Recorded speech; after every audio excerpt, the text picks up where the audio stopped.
The Rosary was really important, always. Liz Basile's faith has always been strong. We always went to church as a family and said our prayers, and we, learned the Rosary from the time we were young. So when the unthinkable happened, her first instinct was to pray. That was certainly my first reaction. Or this one. Earlier this year, coronavirus devastated Liz's family.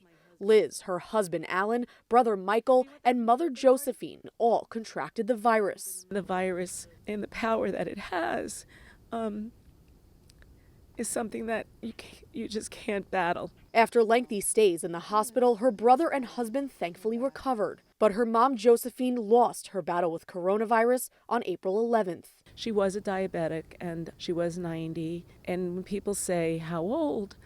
That doesn't mean that somebody is ready necessarily to pay us.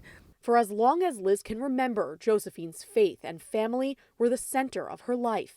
Family was the most important thing to her. During the pandemic, Liz became attached to the Rosary and began to view it with the same devotion as her mother did. She had rosaries all over her house. She never was afraid. She would say, I say my rosary. Why should I be afraid? When it felt like the virus had defeated her big, tight-knit family, Liz found her strength in faith. The Our Father, we would say every night before we went to sleep.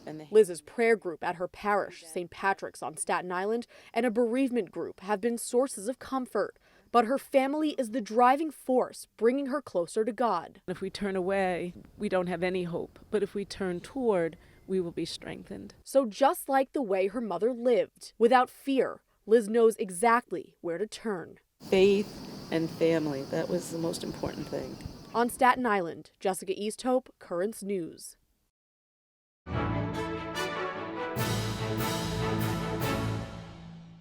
If you're watching Currents News on YouTube, be sure to hit the subscribe button and then click on the bell to get instant updates about all of our newest content, because we are putting your faith in the news.